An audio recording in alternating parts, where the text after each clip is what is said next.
Austria menolak permintaan Amerika Serikat untuk menggunakan wilayah udaranya dipakai menyerang Iran.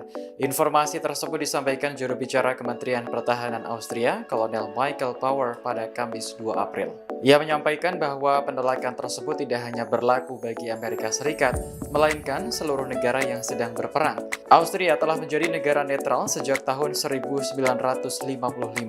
Negara ini dikelilingi di utara, selatan, dan timur oleh anggota NATO dengan Swiss yang netral di sebelah barat.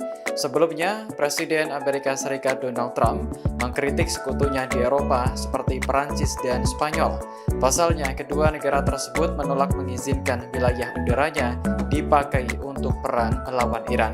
Pada pertengahan Maret lalu, Swiss juga menolak penggunaan wilayah udaranya. Sementara Italia menolak permintaan dari pesawat Amerika Serikat untuk mendarat di pangkalan di Sisilia.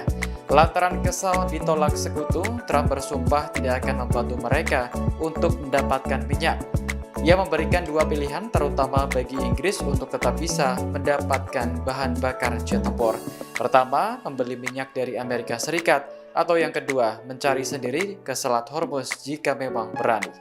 Katanya Pak Haidir tadi ini untuk healing, jadi di sini untuk merenung, ya, bertapa, mungkin kontemplasi oleh Sultan dan juga kawasan ini khusus untuk keluarga Sultan. Jadi ini sangat-sangat unik, sangat spesial.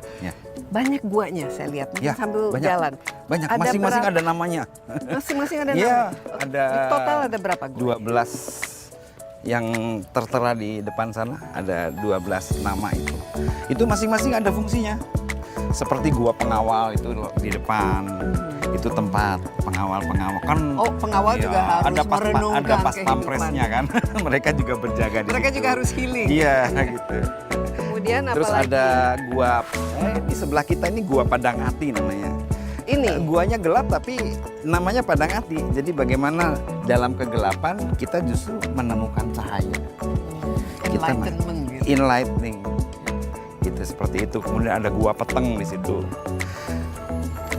Yang paling besar yang ini ya? Ya, Gua Peteng apa ini kekhasan? gua Peteng itu gelap banget. Itu yang paling gelap di antara gua-gua yang lain ya. Ya mungkin saja untuk bertapa atau ya semacam itulah ya. Karena masing-masing ada fungsinya. Bahkan ada gua Keputren khusus untuk wanita yang di sebelah sini ini nggak yang kelihatan jendelanya. Ada gua Panembahan untuk pria. Jadi kalau kita ini 12 gua itu totalnya atau lebih dari 12? Semuanya ada 12. 12 dan Ya. masing-masing punya namanya, Ya, punya peruntukannya. ada fungsinya masing-masing. Ada fungsinya. Ya. Oke. Kalau Ya. kira-kira gua yang paling diminati atau digunakan oleh Sang Sultannya itu sendiri yang Semua. mana? Oh, semua. Ya iya dong. Kalau para putri mungkin kan beda. Kepengennya di sini. Untuk para putra-putranya mungkin beda lagi seleranya. Ya Jadi, seperti itulah. Saya lihat ya tadi sempat masuk ke dalam ini lumayan cukup Iya. kecil ya. Iya, ini. iya. Jadi apa? Mereka ketika masuk itu duduk ya, bertapa gitu. Ya atau nampaknya sih kalau ngelihat space-nya yang hanya seukuran 2 orang, 3 orang, itu kelihatannya sempit ya? untuk meditasi. meditasi ya. Meditasi untuk kalau bahasa agamanya mungkin itikaf ya. Tapi ya karena gua ini juga arahnya sudah kiblat. Jadi untuk sholat apa juga sudah jelas arahnya kan. Seberapa sering kira-kira gua ini digunakan ya menurut Pak Haidir? Kalau kita membayangkan mungkin kan banyak sekali tugas sih sebagai penguasa, tapi Tugas-tugas juga kenegaraan harus, ya. Istilahnya banyak mengayom masyarakat hadir. Tapi kapan nih kira-kira? Sejauh ini sih tidak ada catatan. Nggak ada catatan. Detail ya mengenai kapan digunakan, seberapa sering atau frekuensinya belum ada. Tapi ada nggak catatan mengenai kehadiran atau eksistensi taman air ini? Ya hanya bersifat umum bahwa yang suka berkunjung ke sini tuh biasanya keluarga sultan, keluarga kerajaan seperti itu. Jadi ada itu Iya. buktinya, sehingga kita memang tahu Ya. ya. Nah bahkan ada yang punya nilai perjuangan juga. Ketika Sultan Matangaji, ya Sultan Sepuh kelima membangun bagian terakhir. Ini bagian terakhir nih. Ini gua Arga Jumut itu dibangun oleh beliau. Arga Jumut itu Namanya Gua Arga Jumut. artinya ada artinya. Ada. Arga itu artinya kejayaan. Ya.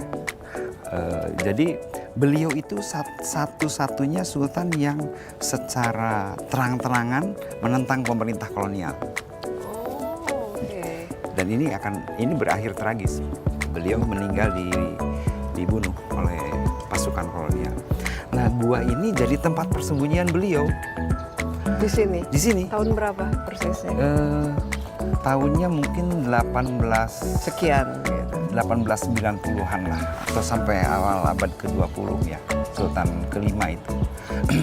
Itu pas lagi kuat-kuatnya pemerintah kolonial. Waktu itu di Cirebon sudah ada residen Belanda ya. Sehingga beliau dikejar-kejar oleh Belanda, salah satu tempat persembunyiannya di sini. Dan ini juga pernah dibombardir, ya, ditembaki atau dibom atau apalah. Sehingga sebagian rusak, yang bagian belakangnya itu ada yang runtuh.